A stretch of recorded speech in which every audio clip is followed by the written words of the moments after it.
Olá, gente querida, boa noite. Tudo bem com vocês?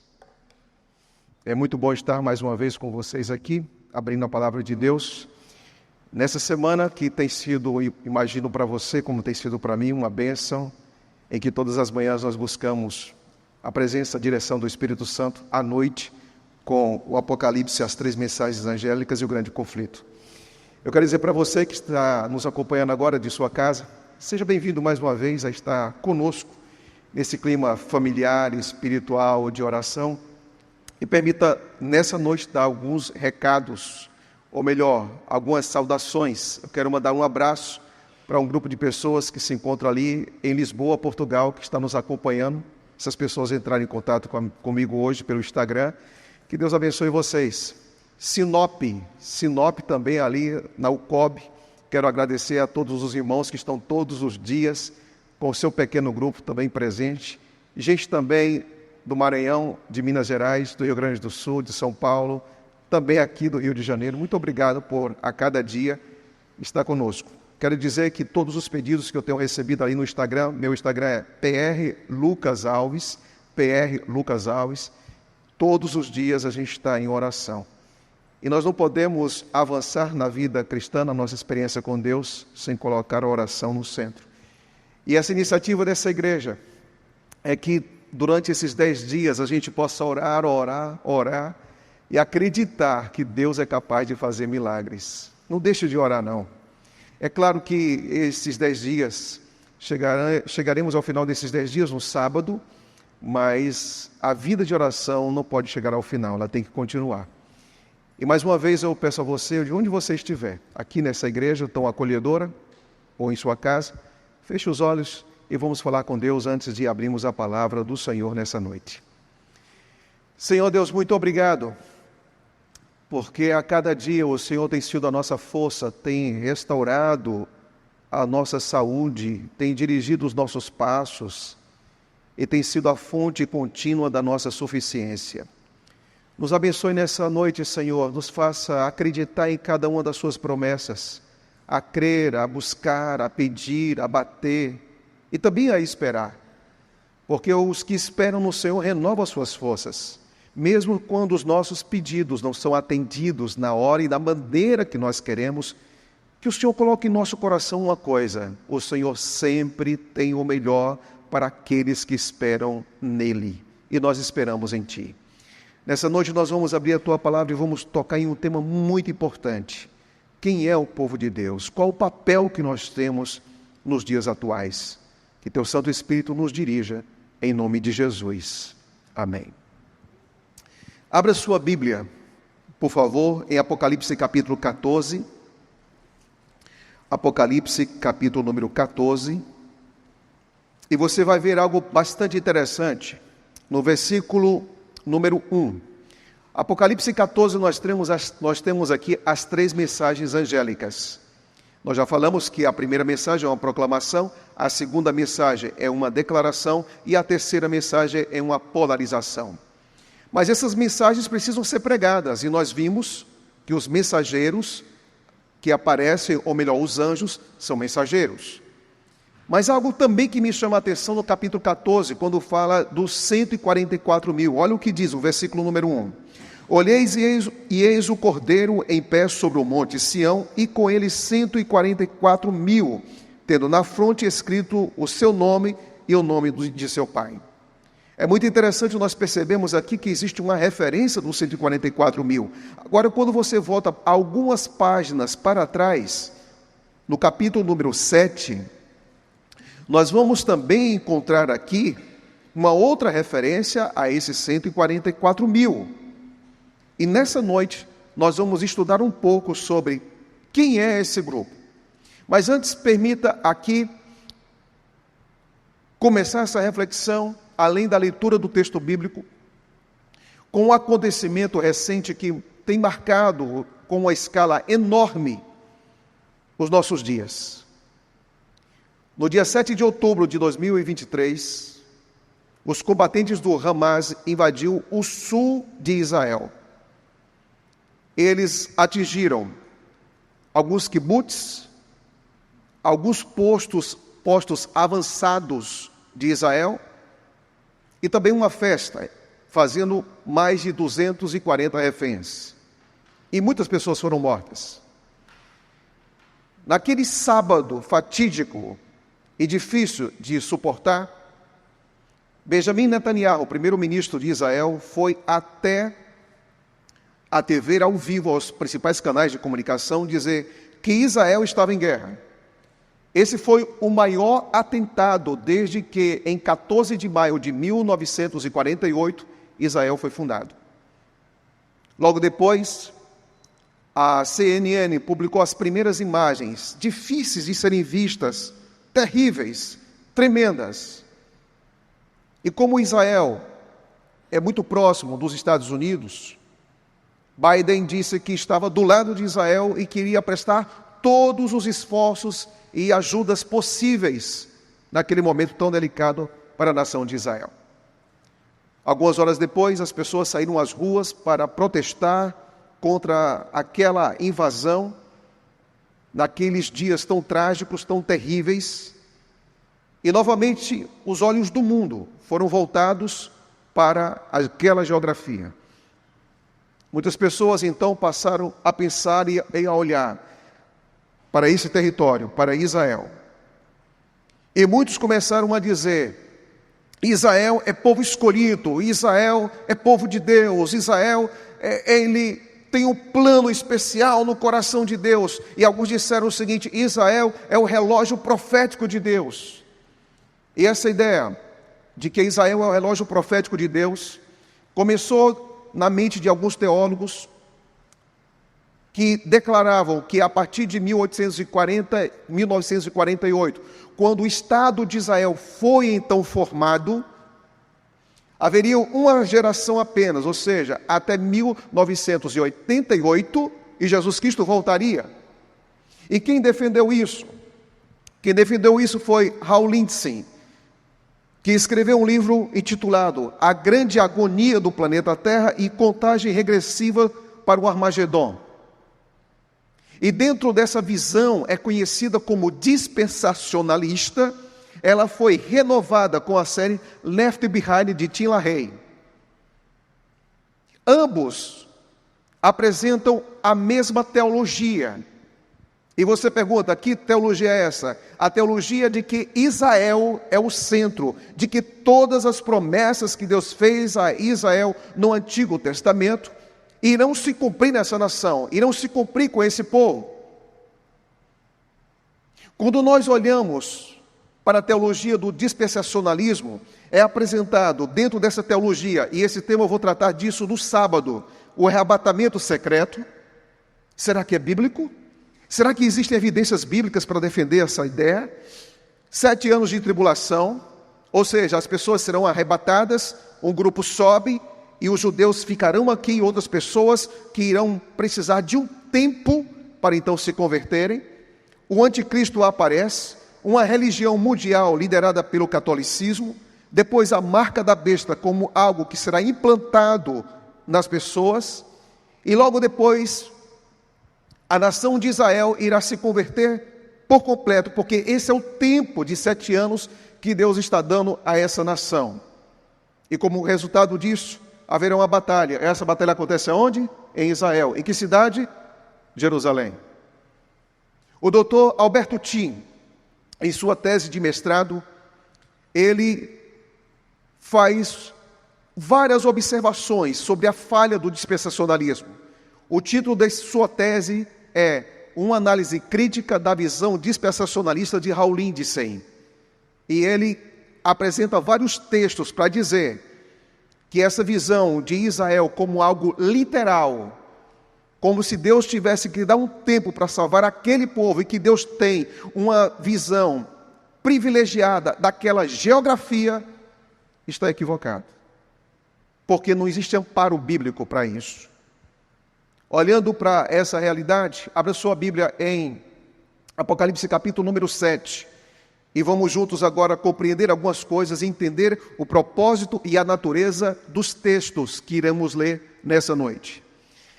Diz assim: depois disto, capítulo 7, verso 1, Você que está em casa, por favor, nos acompanhe. Depois disto, vi 4 anjos em pé nos 4 cantos da terra, conservando seguros os 4 ventos da terra, para que nenhum vento soprasse sobre a terra, nem sobre o mar, nem sobre árvore alguma. Vi outro anjo que subia do nascente do sol, é o 4º anjo, tendo o selo do Deus vivo, e clamou em grande voz aos 4 anjos, aqueles aos quais foram dado fazer dano à terra e ao mar, dizendo: não danifiqueis nem a terra, nem o mar, nem as árvores, até selarmos na fronte os servos do nosso Deus. Então ouvi o número dos que foram selados, que era 144.000, de todas as tribos dos filhos de Israel. Da tribo de Judá foram selados 12.000, da tribo de Rubem 12.000, da tribo de Gade 12.000, da tribo de Asser 12.000, da tribo de Naphtali 12.000, da tribo de Manassés 12.000, da tribo de Simeão 12.000, da tribo de Levi 12.000, da tribo de Isacar 12.000, da tribo de Zebulon 12.000, da tribo de José 12.000, da tribo de Benjamim foram selados 12.000. Notem vocês algo que me chama muito a atenção em Apocalipse 7. Primeiro, está dizendo que os anjos não só têm os ventos. Ventos em profecia é guerra, é confusão, é sinônimo de destruição, como nós vemos então em Daniel capítulo número 7. Por que os anjos não podem soltar os ventos? Porque Deus diz assim: eu vou selar o meu povo. Por que Deus irá selar o povo? Essa pergunta é feita e a resposta está encontrada, pode ser encontrada em Apocalipse 6, no finalzinho. Por que Deus irá selar o seu povo? Por causa disso, olha, versículo número 16 do capítulo 6, você em casa nos acompanha na leitura. As pessoas disseram, aqueles que fizeram suas escolhas erradas, e disseram, aos montes e aos rochedos, caí sobre nós e escondei-nos da face daquele que se assenta no trono e da ira do Cordeiro. Porque chegou o grande dia da ira deles, e quem pode suster-se? Pergunta, o que é que vai acontecer depois do selamento? O que irá acontecer? O que irá acontecer é o que está em Apocalipse 15 e 16. Deus irá enviar 7 pragas. É a manifestação clara da ira de Deus. Quer saber mais sobre o que significa as 7 pragas? Se é limitada a um lugar, qual é a causa, qual é o propósito, qual é o objetivo? Amanhã à noite nós vamos estudar aqui sobre a ira de Deus e as 7 pragas. Mas vamos voltar ao tema. Aqui diz que as pessoas irão fazer suas orações às rochas. A gente deve se esconder, ou por favor, nos escondam da ira de Deus e a ira do Cordeiro. O que me chama muito aqui a atenção é que o capítulo 6 termina com a pergunta: chegou o grande dia da ira deles, quem pode ficar de pé? A resposta está no 7, os 144.000. E aí nós temos que, consequentemente, fazer outra pergunta. Esse 144.000 é literal ou é simbólico? Bem, se for literal, existe um monte e existe um quadrúpede, um cordeiro, um quadrúpede, um animal com 144.000 pessoas em cima do monte. Nós não entendemos que seja isso. A terra também não tem canto. E o céu é invisível. Então não é literal. E existe mais um motivo para não ser literal. Por quê? Porque na própria época em que João escreveu Apocalipse, não tinha mais tribo. Aliás, as tribos já tinham desaparecido há muitos anos atrás, quando os assírios levaram as 10 tribos. Quando ficou apenas a tribo de Benjamim e também a tribo de Judá no sul de Israel, e depois só a tribo de Judá. Então isso quer dizer que quando você analisa o texto e a história, não existe 10 tribos literais. E a pergunta que devemos fazer é, então quem são esses 144.000? Bem, se você olhar para o texto, você vai perceber que o texto está falando que esses 144.000 todos procedem das 10 tribos de Israel, ou melhor, das 12 tribos de Israel. ou seja, judeus. Mas antes de aprofundarmos na compreensão desse texto, Ranko Stefanovic, ele diz algo. Tanto o número quanto Israel, é um grande especialista na área do Apocalipse, tanto o número quanto Israel devem ser entendidos de maneira simbólica, como uma referência à igreja no Novo Testamento. Os seguidores de Cristo constituem o povo de Deus, recebedores de todos os privilégios entregues ao antigo Israel. Mas a pergunta que devemos fazer é: onde está isso na Bíblia? Onde está isso na Bíblia, o que ele está afirmando? Como é que nós podemos compreender a identidade de Israel? Nós temos que lembrar de Abraão. Abra sua Bíblia, por favor, no livro de Romanos, no capítulo número 2. E depois nós vamos para Gálatas, capítulo número 3. O primeiro a ser circuncidado foi Abraão. Deus fez a promessa a Abraão, dizendo que do descendente dele viria o Salvador, o Cristo. Mas será que Deus tem pedigree? Será que Deus escolhe um povo exclusivo para salvar aquele povo? Literalmente, não. Veja o que o texto diz em Romanos, capítulo número 3. Aliás, 2. E versículo número 28. Me acompanhe. Não é judeu quem é apenas exteriormente, ou seja, circuncisão. Nem é circuncisão é que é somente na carne. Porém, judeu é aquele que é interiormente. E circuncisão, aqui é de que mesmo? A sua Bíblia está dizendo o quê? Que circuncisão é do coração, e diz mais, no espírito, não segundo a letra, e cujo louvor não procede dos homens, mas de Deus. Então, Paulo, em Romanos, capítulo número 2, ele começa a abrir para nós uma compreensão do que significa ser judeu. O que é ser israelita? O que é ser povo de Deus, segundo a Bíblia? Agora nós vamos para Gálatas, no capítulo número 3. Me acompanhe na leitura. E veja o que Paulo vai dizer. Gálatas, no capítulo de número 3. Gálatas 3, e versículo número 16.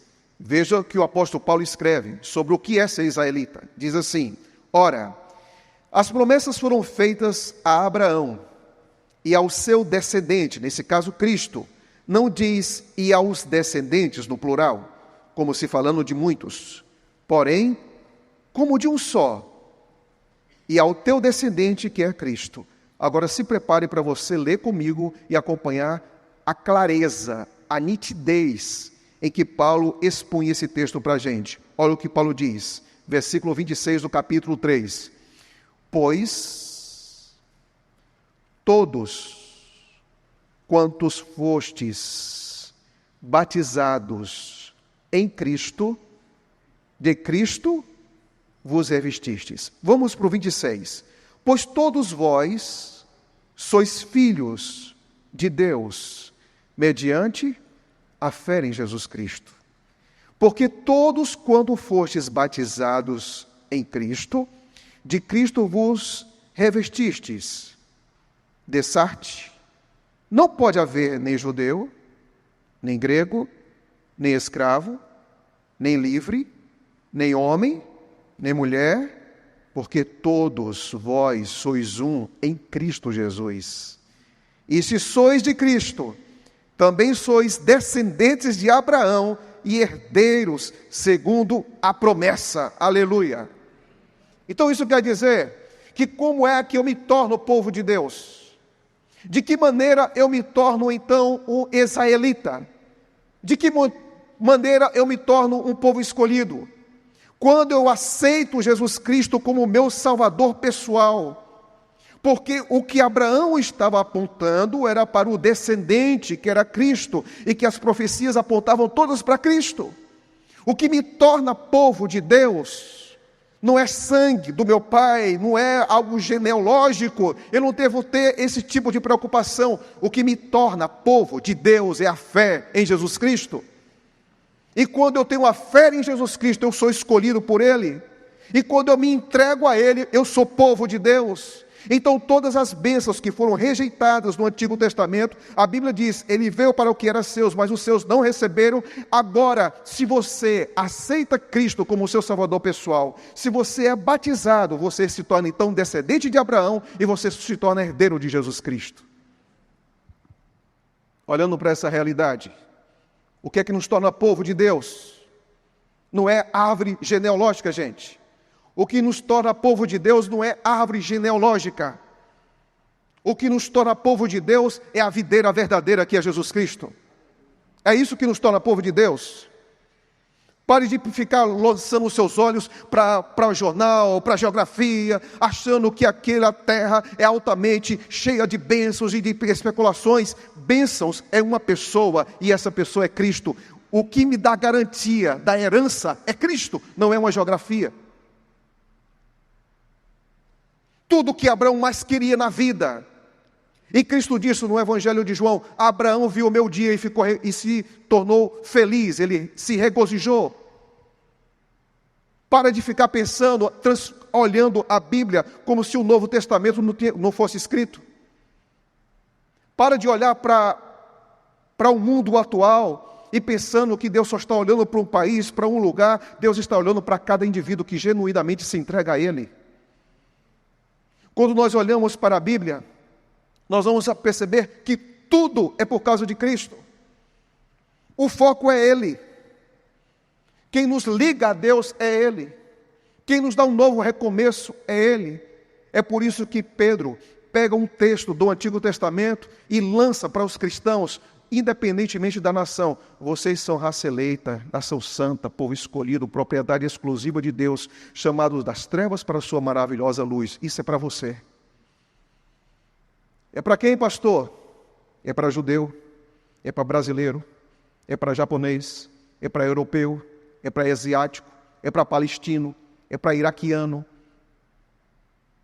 é para quem está no Afeganistão, não importa a nacionalidade, Jesus Cristo veio salvar a todos. E todos os que se entregam a Jesus Cristo faz parte do povo de Deus. Olhando para essa realidade, é a cruz que nos torna povo de Deus. É o sacrifício de Jesus que nos torna mais parecidos com os seus filhos. É a aceitação do seu sacrifício que nos une ao concerto de Deus. Por isso Paulo diz, veja o que Paulo diz. Paulo diz, pois todos vós sois filhos de Deus, mediante a fé em Cristo Jesus. Porque todos quantos fostes batizados, em Cristo, de Cristo vos revestistes. E se sois de Cristo, sois descendentes de Abraão e herdeiros segundo a promessa. Então eu preciso fazer duas coisas. Para que eu seja povo de Deus, eu preciso fazer duas coisas. E a pergunta que a gente tem que insistir é: o que eu devo fazer para me tornar povo de Deus? Duas coisas. A primeira delas é aceitar Jesus Cristo como seu Salvador pessoal. É dizer para Jesus Cristo: aqui estou para ser teu por completo. Aqui estou não para viver para mim, mas para viver para o Senhor. Tenho agora aqui um monte de planos. Todos os meus planos agora são do Senhor, não pertencem mais a mim. Eu tenho aqui vontade, mas a vontade agora não é mais minha, é tua. Eu tenho projetos, mas os meus projetos pertencem ao Senhor. Estou casado, meu casamento é seu. Eu tenho uma família, minha família pertence ao Senhor. Eu tenho um trabalho, o trabalho é seu. Ou seja, Cristo passa a ser o centro. Passa a ser o centro. Mas eu tenho que fazer uma declaração ainda maior. Sabe qual é a declaração?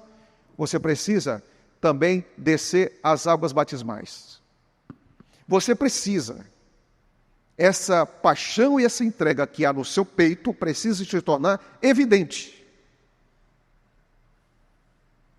E Deus quer que você abra mão de qualquer coisa para que você diga que Cristo é o primeiro. Cristo abriu mão de tudo por você e você, se você quer ser salvo, você precisa abrir mão de tudo por Ele. Por Ele. Sem medo. Aqui eu tenho duas histórias para contar. A primeira delas. Quando eu estava como pastor em Natal, Próximo de Natal tinha uma cidade chamada de São Paulo de Potengi, que a gente estava fazendo um trabalho missionário naquele lugar.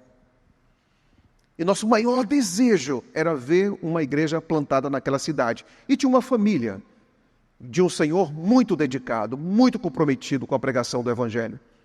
E um dia ele disse: pastor, graças a Deus, eu estou estudando a Bíblia com um rapaz. E esse rapaz, ele está fazendo por correspondência e ele quer ser batizado. Eu disse: graças a Deus, glória a Deus, e vibrei. E o tempo foi passando, os meses foram passando e nós colocamos então um dia específico para o batismo. Eu peguei o carro e fui com minha esposa até aquela cidade. Era um pouco distante, nós fizemos a nossa marmitinha para passar o dia todo na igreja. No pôr do sol ou no JA seria o momento do batismo. Mas algo estranho aconteceu. Depois do almoço, eu procurei o rapaz estava sumido. E eu procurei o senhor, que era o responsável pelo grupo, e ele estava muito tenso, muito preocupado. Eu disse: o que está acontecendo? Ele disse: pastor, estou ligando para ele, mas ele não responde. Eu já fui à casa dele, não sei onde ele está, e o tempo foi passando. E de repente aquele rapaz aparece. E quando ele aparece tenso, com medo, inseguro. E eu disse: o que está acontecendo com você? Não, porque eu estou com muito medo, porque meus pais são de outra denominação, muito conhecida no Brasil e no mundo todo, e eu estou com medo. Disse: não, fica tranquilo, vai dar tudo certo. Deus é contigo, você está ganhando uma família agora, a gente vai cuidar de você. Fomos então para a represa, tinha um lugar adequado para batismo, e ele olhando sempre de um lado para o outro, muito inseguro, colocou a bata de batismo, e então eu perguntei para ele, peguei o voto batismal, e no voto batismal, lá a pessoa se compromete com Cristo e com aquilo que nós acreditamos. Foi perguntado tudo, e ele não aceitou. A uns 2 metros assim da água. O irmão pegou o voto batismal que eu estava fazendo e disse: pastor, eu acho que o senhor não fez direito não, deixa eu fazer agora. Eu disse: pode fazer. Faça, pode fazer. Você crê nisso, e por onde? Quer ser batizado? E ele disse: com bata de batismo. Não. Não. Escuta uma coisa. Jesus abriu mão de tudo por sua causa. Jesus foi valente, corajoso, resiliente. E foi morto por morte de cruz, por sua causa. A entrega de Jesus Cristo teve um custo. A sua entrega também tem um custo. A entrega de Cristo foi capaz de resgatar. A sua entrega a Cristo, Ele é capaz de salvar você. Por isso, em nome de Jesus Cristo, seja firme em suas escolhas, especialmente quando se trata de salvação. Não fique titubeando, não fique inseguro, não fique com dúvidas. Seja homem e mulher de Deus, tome decisão e siga firme até o fim. Aquele que foi até o fim por você estará ao seu lado para ir até o fim com você. Por outro lado, eu fui trabalhar no bairro mais violento de Natal. Um lugar difícil. Uma das igrejas mais desafiadoras que já tive. E vi pessoas se entregando genuinamente a Jesus Cristo. E um dia de batismo, muitas pessoas se entregaram. E quando se entregaram, de repente, eu já tinha feito o último batismo, e eu encontrei, já estava na sala pastoral, a sala pastoral estava aberta, veio um rapaz, e esse rapaz veio na minha direção, abrindo a camisa, tirando-se os botões, abrindo a camisa rapidamente e dizendo: pastor, eu quero trocar de roupa e eu quero que o senhor me batize agora. Eu disse: mas não é assim. Pastor, eu estou convicto. Pastor, eu quero ser batizado agora. Eu disse: mas não se faz assim. Quantos estudos você recebeu? Eu tenho 5 estudos. Mas você tem 5 estudos, você precisa de mais tempo, você precisa estudar. O pastor todo cauteloso, cuidadoso. Atrás dele vem um senhor que era o diretor do grupo. E disse assim: pastor, batize esse rapaz, se ele sair da igreja a culpa é minha. Pode batizar. Entrei no tanque e fiz o batismo. Isso não é comum. A gente não trabalha assim. A gente ensina e as pessoas tomam a decisão. Mas ele veio com tanta convicção, com tanta entrega. O tempo foi passando. E olha as bênçãos, esse rapaz continuou na igreja. Naquele dia era dia dos desbravadores, eu estava com meu uniforme e ele pediu: pastor, que uniforme bonito, que uniforme interessante, serve para quê? Eu expliquei tudo para ele. E eu disse para ele: se você abrir um clube de desbravador, o uniforme é seu, porque a gente tinha um corpo naquela época muito parecido um com o outro. Ele abriu o clube, fundou o clube de desbravadores, depois fundou uma igreja. 8 anos depois eu voltei para Natal. Quando estava lá andando em Natal, ele disse: pastor, lembra de mim? Eu disse: lembro sim. Olha, pastor, olha a bênção, hoje eu sou esposo da filha do diretor da igreja. Deu tudo certo na vida dele. Tem uma coisa, sabe? Para servir a Cristo tem que ter coragem, tem que ter determinação, tem que ter perseverança, tem que ter entrega, tem que ter convicção.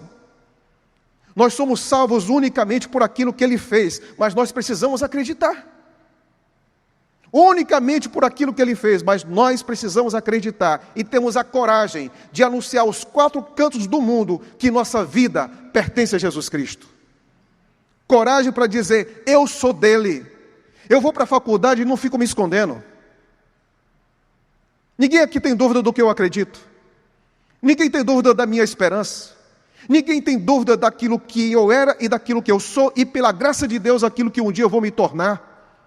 Se Cristo se identificou comigo, eu vou me identificar com Ele até o fim. Você crê nisso? É isso que você quer da sua vida? Se Cristo viveu uma vida comprometida para te salvar, a gente tem que viver uma vida comprometida para aceitar aquilo que Ele fez por nós.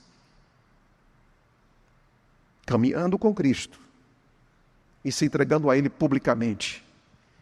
Quando nós olhamos para essa realidade, a realidade da entrega, a realidade do compromisso que nós devemos ter, esse compromisso, essa alegria do santo batismo, que ela se reproduza cada dia mais em todas as nossas igrejas. Em todas as nossas igrejas. Que a gente possa enxergar pessoas que estão se envolvendo com Deus, que estão se entregando a Deus todos os dias através do santo batismo. Quando nós olhamos para Apocalipse, aqui está apresentando de maneira clara e nítida que é um povo que se entregou completamente a Jesus Cristo. Agora, pode passar por gentileza?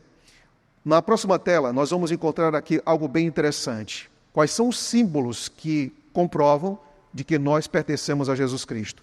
Agora, sobre o selamento, Hans Lauderdale diz o seguinte: o propósito do selamento nos tipos históricos, que era proporcionar uma proteção sobrenatural contra o derramamento iminente da ira de Deus, constitui a essência do selamento do tempo do fim. A pergunta que nós podemos fazer é: no passado, como foi que Deus protegeu o seu povo? Com o selamento. E como é que eu sabia que o povo era dele? Com o selamento. Então isso quer dizer o seguinte, preste atenção numa coisa: o selamento serve para quê? Para 2 coisas. Para 2 coisas. Quem pertence a Cristo e aqueles que serão protegidos por Cristo. Lá no Egito, quem tivesse a marca de sangue na casa era povo de Deus. E quem estivesse com a marca de sangue na casa era protegido por Deus. Esse selo que há aqui é para quê, pastor? Para proteger. Você sabe por quê? Esse mundo aqui vai ser chacoalhado com as 7 pragas antes da volta de Jesus Cristo. Mas aqueles que estiverem em Jesus Cristo, praga alguma irá alcançá-los. Nenhuma. Nenhuma. Sabe por quê? Porque o Salmo 91 diz claramente que Ele vai nos proteger. O Salmo diz claramente que o Senhor vai nos proteger. O que vai ser marcante naquele dia, ou naqueles dias? O que vai ser marcante para aquelas pessoas que estão seladas é isso aqui, ó. O que habita no esconderijo do Altíssimo e descansa à sombra do Onipotente, diz o Senhor, meu refúgio e meu baluarte, Deus meu em quem confio. Pois ele te livrará do laço do passarinheiro e da peste perniciosa. Aleluia! Cobrir-te-á com suas penas e sob suas asas você estará seguro. Qual é o segredo? Versículo 14 do Salmo 91. Porque a mim se apegou com amor, e eu o livrarei, pô-lo-ei a salvo, porque conhece o meu nome. Quem tem intimidade com Deus, praga não vai alcançar naqueles dias. Quem tem intimidade com Deus, quem conhece Jesus na prática, as pragas irão atingir o trono da besta, vai atingir rios, vai atingir mares, vai atingir as várias realidades da geografia humana.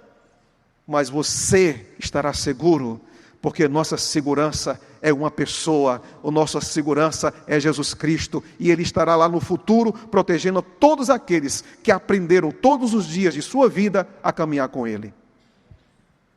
Olhando para essa realidade, as pragas não irão nos alcançar, porque teremos a presença de Jesus Cristo. Quando você vai para a Bíblia, você vê que o selo é o sábado, o selo foi o sangue, o selo, a princípio, a circuncisão, o selo também o Espírito Santo. Selo, o selo. Selo é para proteção e também o selo é para distinção. Quem é povo de Deus? Aí você diz o seguinte, pastor, mas esse selo aí é o sábado? É e não é. É e não é. Por que se eu pensar que é só o sábado e eu pensar que vai estar seguro porque eu estou guardando no sábado, está errado. Esse selo é para proteger e para fazer uma distinção. Agora, quem protege e quem é distinto por quê? Pelo relacionamento que tem em Jesus Cristo. E quais são as marcas de uma pessoa que anda com Jesus Cristo? Aí a gente pode explicar isso melhor. Primeiro, é uma vida convertida. O que é uma vida convertida, pastor? É aquilo que trazia prazer para você no passado, mas hoje não traz mais. Era a vida concentrada no eu antes de Cristo, mas hoje não é mais. Amigos queridos, eu dei estudo bíblico para um casal muito querido, lá do interior do Pernambuco. E quando eu dei estudos bíblicos para eles, um ano via Zoom, eles me disseram assim, pastor, as mudanças não são fáceis. As mudanças são difíceis. Porque tudo em nossa vida está mudando. Mas nós não queremos voltar atrás. Nós não queremos voltar atrás. Eu tive a alegria de batizar os dois e depois de receber um amigo que há 12 anos atrás voltou aos braços de Jesus Cristo. E eles disseram, a gente não quer voltar atrás, por mais difícil que seja. O que é isso? É conversão. O que é isso? É mudança de vida. Deus não veio só mudar o seu estilo de vida. Deus não veio mudar só suas roupas, seus sapatos, que você bebia, que você comia. Deus não está mudando somente o lugar que você frequenta. A mais profunda mudança na nossa vida é uma mudança de natureza. E a mudança de natureza se exterioriza. E você não pode mudar isso. Nós podemos até mudar os nossos hábitos, nós podemos até mudar o nosso comportamento, mas a nossa natureza, somente Deus é capaz de mudar. E a genuína conversão vem da mudança da natureza. E essa natureza só é mudada pelo poder do Espírito Santo, que nos faz nascer de novo. Qual é a consequência disso? Duas coisas. E aí a gente vive hoje numa geração, sabe o quê? Ah, pastor, mas isso é muito lindo. Jesus Cristo é isso, pastor. Fale de Jesus mesmo, porque tem muita gente que só fica falando de doutrina.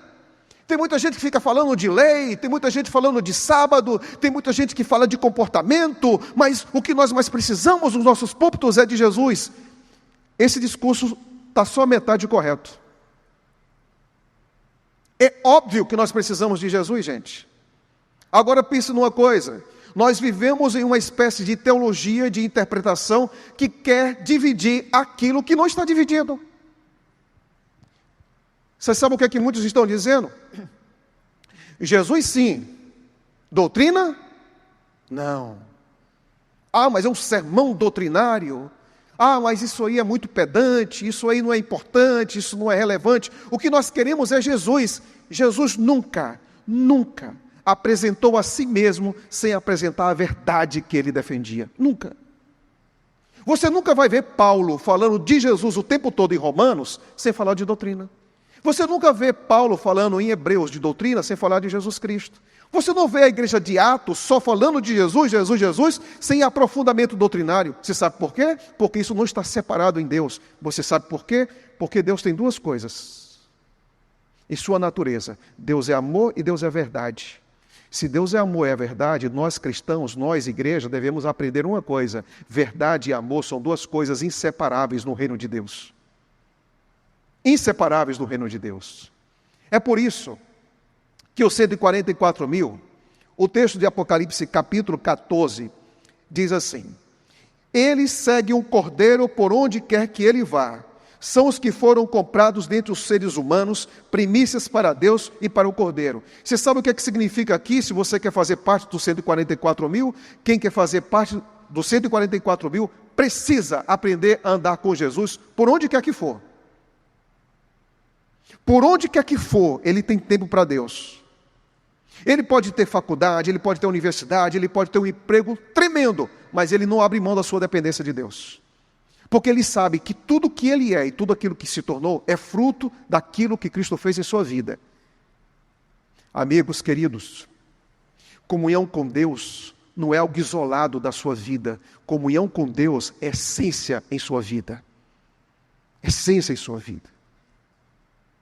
Agora interessante, que Apocalipse capítulo 12 diz assim: aqui está a perseverança dos santos, os que guardam os mandamentos de Deus e a fé em Jesus Cristo. Isso quer dizer que para fazermos parte do povo de Deus, nós precisamos nascer de novo, da água e do Espírito.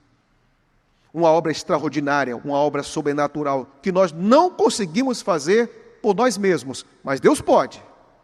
Mas Deus pode. Eu gostei muito de uma frase de um professor de teologia aposentado. Outro dia ele usou as suas redes sociais e disse uma frase interessante. Eu quero muito o céu, eu quero muito a eternidade, eu quero viver para sempre, mas o que eu quero mais, acima disso, é me parecer mais com Jesus Cristo. É isso que eu quero mais.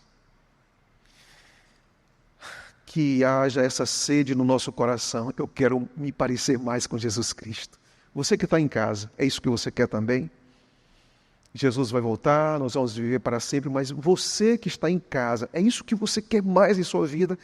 Você tem obsessão, você tem propósito, você tem foco por isso? É isso que mexe com você? Agora, veja o que o texto diz. Guardam os mandamentos de Deus. Tem gente que fica dizendo, o mandamento passou, isso não é importante.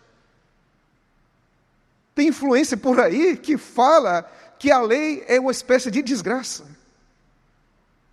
Que a lei passou, que isso é um negócio de judeus, que não tem nada a ver. Que coisa absurda. Que coisa sem lógica. Que vida superficial. Como é que um pregador, que um pastor, que um teólogo sobe até o púlpito e diz que lei não tem importância nenhuma? Como é que eu vou abrir a boca e dizer que honrar pai e mãe não é importante? Como é que eu vou dizer que cobiça não é importante, que isso passou, que isso ficou no passado? Como é que eu vou dizer que levar o nome de Deus em vão, que não tem nada a ver? Como é que eu vou dizer que aquilo que Cristo disse, que se nós o amarmos, nós iríamos guardar os seus mandamentos, como eu posso dizer isso? Uma pessoa que está em Cristo, não guarda mandamento porque é legalista, não guarda mandamento porque acredita que aquilo ali vai justificá-lo. A gente guarda mandamento porque Cristo está em nós. E quando Jesus Cristo está em nós, a vontade dele opera em nós. E quando a vontade de Deus opera em nós, se manifesta. E se manifesta como? Com a vida obediente e não com a vida incoerente. Nós temos que revelar para o mundo o que a graça de Deus faz em nosso coração. Você não consegue guardar lei nenhuma, mas o Espírito Santo, de acordo com Romanos, capítulo número 8, coloca em nós os princípios da lei e nos dá poder para guardar a lei. Isso não é legalismo, isso é dependência que se manifesta por uma vida obediente. É isso que você quer? Apocalipse diz que nos últimos dias, aquele que vai fazer parte do povo de Deus depende de Jesus e reflete o caráter de Jesus Cristo. Os últimos dias não serão fáceis. Serão dias difíceis. Mas olha o que diz o livro Visões do Céu, o que nos leva a viver de forma segura até lá. Diz que esses 144 mil se arrependem, confessam os seus pecados no grande dia antítipo da expiação. Esses serão reconhecidos e assinalados como dignos da proteção de Deus. O nome dos que firmemente guardam e esperam o aparecimento do Salvador será contado como dos selados. Os dias que virão serão fáceis? Não. As sombras serão pesadas. Mas a pergunta é: como? O que devo fazer? O que devo fazer para fazer parte desse grupo? O que devo fazer? Nada diferente daquilo que Pedro pregou, nada diferente daquilo que João Batista pregou e nada diferente daquilo que Jesus Cristo pregou. E nada diferente daquilo que a igreja de Laodiceia precisa viver. O que, pastor? Quando João Batista começa seu ministério, sabe como é que ele começa? Arrependei-vos, porque é chegado entre vós o reino dos céus. Quando Jesus Cristo passa a pregar, a primeira coisa que ele diz é: arrependam-se. O discurso de Pedro em Atos 2 foi: arrependam-se. Tem coisas em nossa vida que Deus quer arrancar, porque não foi Ele que colocou em mim e nem em você. Ele não colocou em ninguém. Tem coisas que eu tenho que ficar triste e não alegre. O pecado é tão terrível que torna as pessoas sem noção, paralisa as pessoas, cegam as pessoas. O pecado é algo tão terrível que torna as pessoas atrevidas, ousadas. Mas apesar de tudo isso, a graça trabalha 24 horas para alcançar todos. E isso quer dizer que Deus vai até a porta de todos nós e diz: se entregue. E de que maneira, pastor? Sabe como é que ele faz? Com amor eterno eu te amei, e com benignidade eu te atraí. Os braços de Jesus estão estendidos para você agora. Eu não sei se você está vivendo uma vida que está tão difícil se livrar de algumas coisas, mas os braços de Jesus podem tirar você dessa situação. Eu não sei o que tem escravizado você. Eu não sei o que tem colocado você no pó. Eu não sei quantas vezes você fica sozinho e você tem aquele sentimento de culpa que fica rasgando o seu coração. Eu não sei quantas vezes você está comparando sua vida, bons momentos com Cristo e outros momentos sem Ele. Eu não sei quantas vezes algumas coisas ficam martelando em sua cabeça e você quer se livrar disso e não consegue. A Bíblia diz que é o amor de Deus derramado em nosso coração que produz em nós o arrependimento. Se você estiver aberto, Deus é capaz de operar em você o arrependimento. E arrependimento, sabe o que é? Mudança de direção. Você não foi destinado para viver uma vida longe de Deus. Você foi destinado para viver uma vida ao lado de Deus. O que vai nos manter seguro até lá, pastor? É somente uma coisa, amigos. Somente uma coisa. É seguir os passos de Jesus Cristo. Somente isso. O mundo quer saber o que Deus é capaz de fazer em um alcoólatra que se entregou a Jesus Cristo. O mundo quer saber o que um homem orgulhoso, autossuficiente, prepotente, vaidoso, dominador. O mundo quer saber o que Jesus Cristo fez em sua vida. O mundo quer saber o que Deus faz no coração de uma pessoa que vive em adultério ou que vive em fornicação, vivendo uma vida de relação sexual que ainda não chegou o momento. O mundo quer saber. O mundo quer saber o que o sangue de Cristo é capaz de fazer no coração de uma pessoa corrupta e materialista. O mundo quer saber. E sabe o que Deus espera da gente? Que todos os espaços da nossa vida que Ele vive em nós. Você sabe por quê? Porque Jesus nos fez testemunhas. Ser Israel de Deus é sermos testemunhas de Jesus Cristo. Sermos Israel de Deus é dizer para o mundo que existe graça. Ser Israel de Deus é dizer aquilo que Ele fez em mim, Ele vai fazer em você. E sabe o que é que Deus espera? De todo aquele que é israelita, que a gente se levante, que a gente testemunhe e que a gente faça diferença nesse mundo escuro. Eu quero me levantar como pastor, como cristão, como pai, como esposo e como filho de Deus. Você quer se levantar como Israel de Deus para testemunhar? Como filho e filha de Deus para testemunhar? Que Deus use a sua vida, a minha vida, para aquelas pessoas que estão ao nosso redor conheçam Jesus Cristo. Que Deus te abençoe.